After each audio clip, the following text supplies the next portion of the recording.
Here's a serving of Susie's Lodi applesauce, made this afternoon in the Kindred Kitchen, Glow's Kindred Kitchen. For the recipe and the instructions on how to make this, go to the Kindred Kitchen and you will really enjoy this applesauce. It's the best we've ever eaten. Thank you. Hi, welcome to Glow's Kindred Kitchen, and I'm Glow. I'm so glad you joined us today. We're going to be making some applesauce, but with some special apples that I had never heard of until we moved here. They're called Lodi. And I was introduced to this by a really good friend of mine, Kay. Her mother, Susie, made it, and she shared it with our family, and I gotta tell you, it is the best applesauce that I've ever had. So I wanted to share this with you guys, and the Lodi apples primarily are just found on the East Coast and down into southern United States. Actually, though, they were produced originally in New York at the agriculture department there. I looked it up because I just had never heard of them from before, and as a kid growing up in Michigan, we had a lot of apples, but I just don't recall the Lodi. So anyway, let's get started. This particular apple, by the way, is not what you call sweet. It's actually quite tart, so it's really only good for making applesauce or baking, like a cake or pie or whatever. And actually, I'm going to be using some of these to make a pie. But the applesauce is fabulous. So what I did first is I washed my apples in my sink, and now I have come up with a solution of salt water here. It's about 3 quarts of water in here to 1 tablespoon of salt. And when I'm canning or pickling or anything, or even freezing, I use a canning and pickling salt instead of regular salt. So after I wash my apples, I just cut them, and I'm going to do them into 8s. And I leave the core on and the seeds and the peel because I'm going to be using a food mill after I cook these. It makes it very easy. So I'm going to go ahead and put this in. I do take the stem off though.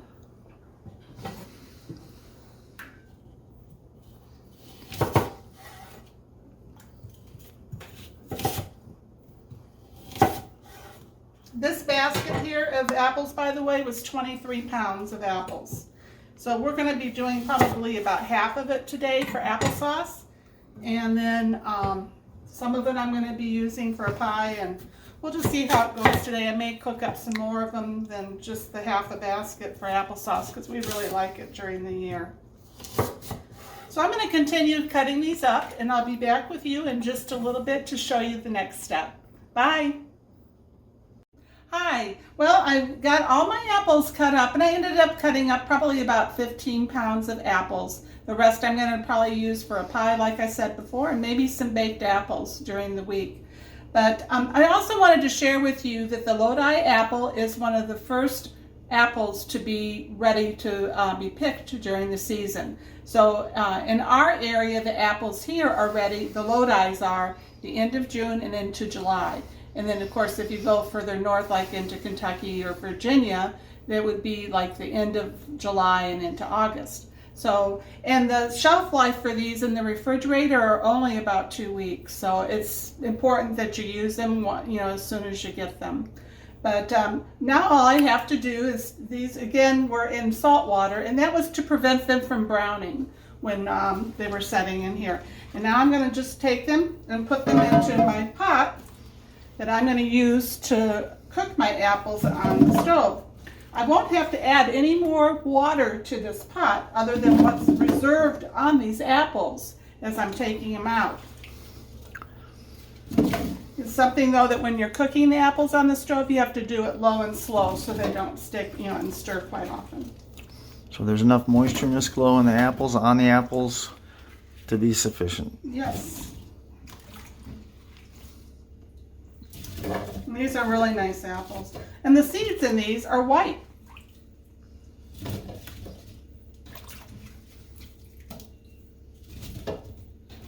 And you can use a slotted spoon to pull these out as well. I just find it's easier for me, at least, to just use my hands.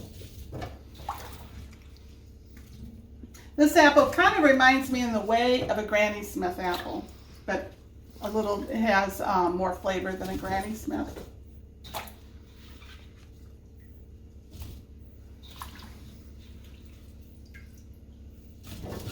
Well, almost fills that pot right up.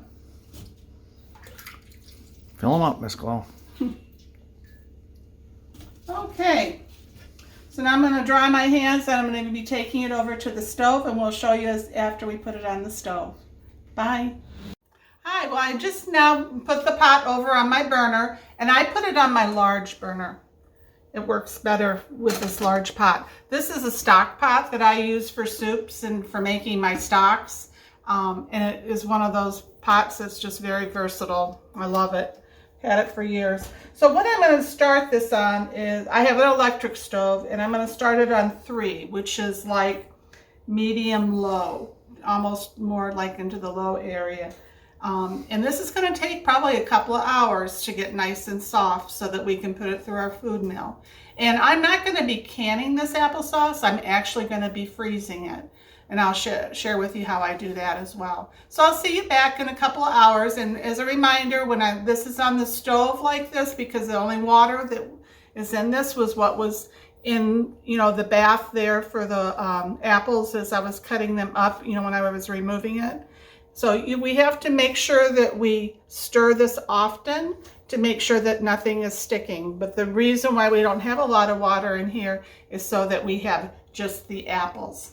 It makes it just a delicious applesauce. So anyway, I'll see you back in a couple hours. Bye. Hi. Well, welcome back. Our apples are all cooked and they're bubbling away real slow. I cooked them very slow. These actually took longer than I expected, and one of the reasons was I had these in my refrigerator, and that's the first time I've done that. And so they were cold, and I did end up having to add some extra water to them than I normally do. They were more dense, but they are totally done now. And I'm going to put them into my food mill here. And this is a food mill that has been in my family for years. I used to help my mom make applesauce with this, so that tells you how old this is. And this paddle thing, you put through a hole and then you tighten it here on the bottom. So this whole thing comes apart for cleaning. It makes it really nice. So, and you can see how this goes around on the inside. And what the purpose of this is we have kept the peels on and the core. So it's going to help remove all of that when I'm doing the food mill. So I'm going to show you how I do the first batch of this, and we'll go from there. So you just put it in like this. Move it a little closer. I can turn that off. So we don't want that splattering on us.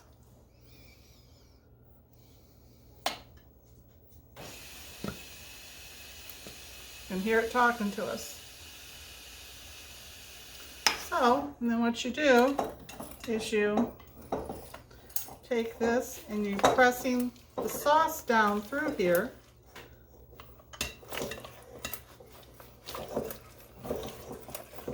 And then if you go backwards, it pulls all of the peels and the core off of the, like the colander part. And you just keep doing this until it works its way down through the bottom.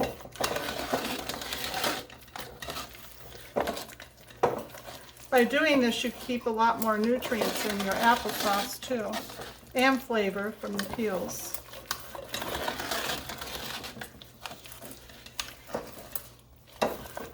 And let's see here, I'm just gonna push some of this down here.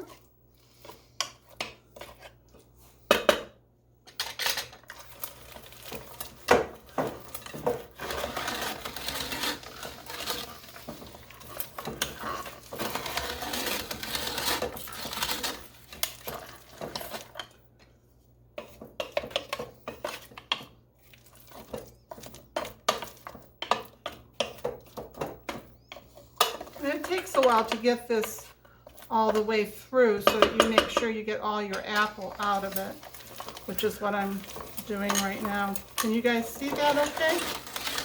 That's good, Miss Glow. Good. And what do you do if you don't have this device?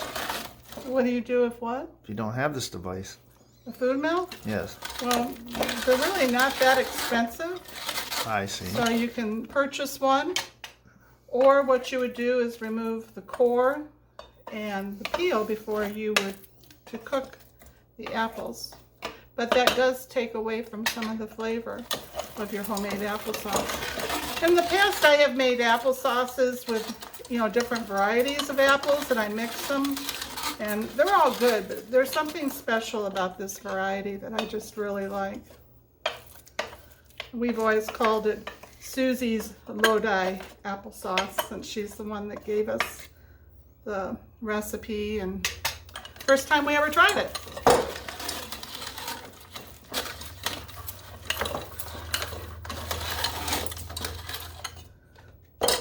So we're almost done with this first one.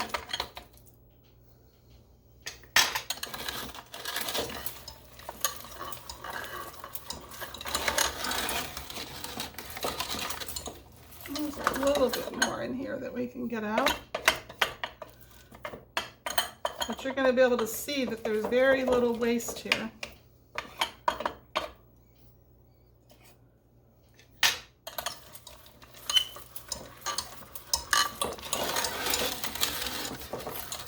And the main thing when you're cooking your apples is you just want them to be real soft so that when you put them through this food mill, that it goes through and you're not wasting your apple, and also you're getting the flavor from your peels. Oh, I think that's about it. So out of all those apples I put in there, that is what's left. And I'm going to be putting that in my garbage basket, and then I'll be putting more through the mill, and I'll be back with you in a little bit after I get this all done, and then you'll get to see what I do next. Bye. Hi. Well, I got done with my food mill, and this is the applesauce after I've put it through the food mill. And now I'm going to be putting some seasonings in. But before I start that, I wanted to show you over here in my basket, that's what was left from the apples when I did it, when I did the food mill. And I'll show you. There's maybe 3 cups in here, maybe 4 at the max. And that's all just peels and core and seeds. You can see the seeds in there. But I just wanted to share that with you so you could see what happens. So this is all the puree from the apples for the applesauce. Now for Susie's recipe, she said you're to use a half a stick of butter. But I have at least double the amount of her recipe. So I'm going to put a full stick in and we'll see where we're at.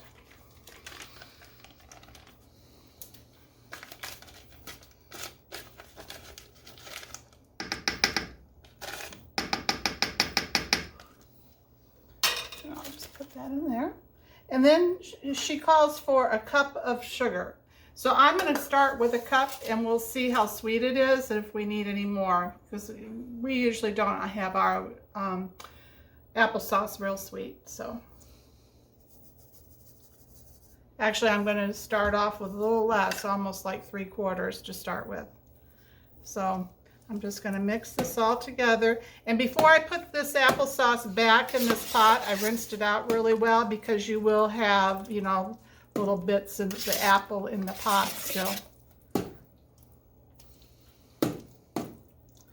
You can tell the applesauce is still warm from doing this.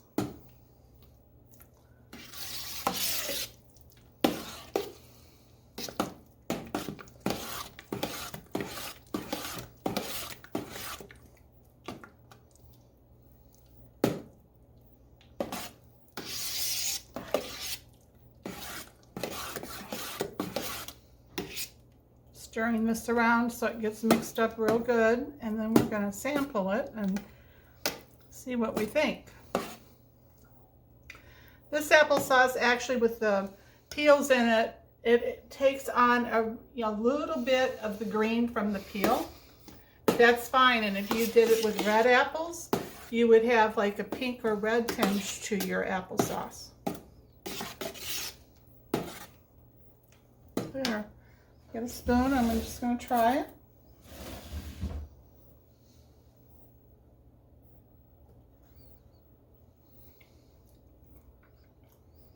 I'm going to add a little bit more sugar.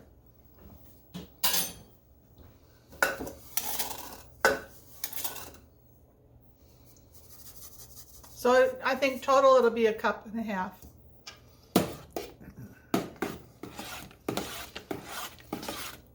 You could also add, you know, cinnamon, nutmeg, cloves, cardamom, whatever you would like to this. It would be very good. Or even brown sugar instead of the white.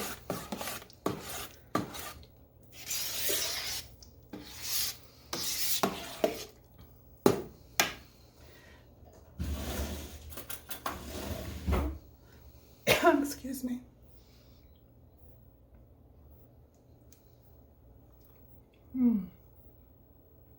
That's delicious.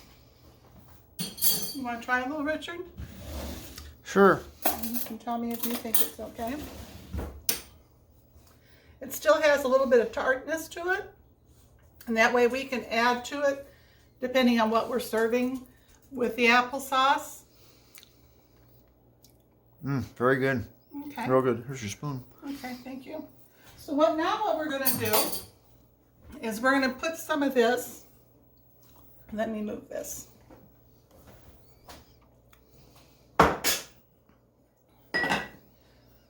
In one of these jars. I'm just going to show you how I do this. So yes, I do put canning jars in my freezer, and I seal them with a vacuum sealer. So I'm going to show you how I do it, and it keeps it really nice.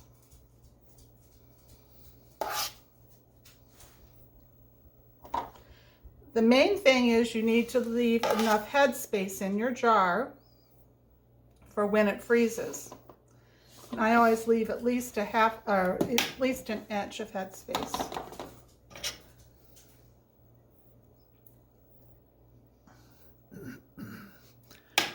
For expansion, Miss Glow, correct? Yep. Just like an ice cube. That's exactly right. I'm going to take a little bit out, because you sure don't want your jars to crack on you.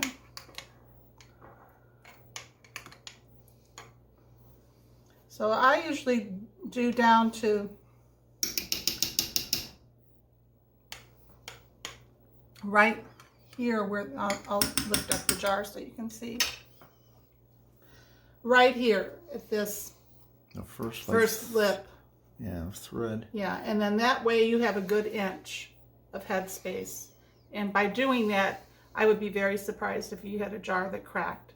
The one thing I will recommend is you always use either a ball or a Kerr type canning jar. Don't use something that you bought something, you know, that came in it, and recycle it, because your chances of it being tempered are that it's not, and it will probably crack on you. So anyway, I'll be right back with you. I'm going to get my vacuum sealer out so you can see how I do this. Hi, so I went ahead and I set up my vacuum sealer, and for those of you that maybe haven't used a vacuum sealer before, I'll go through the steps. This one I've had for several years, so there's some newer models, but this is the one I have, and it works very well. If you open the lid, if you have a vacuum bag, you would put it in this little channel here, and then you would push it down, and then you press here, and it will seal it. The thing with doing a bag is if you have any kind of like liquid, it sometimes will not seal properly. They recommend that you actually freeze whatever it is that you have and in a container, and then put it in your freezer bag and seal it. So I sometimes do that depending on what I'm going to be vacuum sealing, but like for applesauce and stuff, this is the way I do it. I do it for my stocks as well, and you'll be seeing how I do stock sometime as well in the future. But what I do for this is I make sure that my jar ring is clean. And then prior to you guys coming back, I had put my lids in this hot water and I sterilized it. And then I put this on top. This is a lid that goes on here to vacuum seal. You can get, there's two different sizes. There's this size for a wide mouth jar, and then there's a smaller one for a regular size jar. So what you do is you put this down over it. So it's on nice and tight. And then you take and you put this in this hole right here. And the other part of it is in this. So then all you do is you press down on here, and it's going to be a little noisy. And it's going to be pulling the air out of the jar. And when it stops, it should be sealed. So it stopped. Now we'll see if it's sealed. So what I'm going to do is I'm going to pull this out of that hole, and you're going to hear the release of the air. And then we're just going to pull this off. And it worked. If it had not worked, this lid would have come off with it. So this is sealed now. So then I put my ring on. You don't have to, but I do. But I don't tighten it completely. So it's lightly on there. But that way, if for some reason that lid were to come ajar in your freezer, this will keep it together. So that's all there is to it. Looks pretty easy, Miss Glow. Yep. So and these little air pockets are fine. It's going in the freezer. But, excuse me, if you were doing this to can, you would make sure you got all of your air pockets out before you put it in your canner.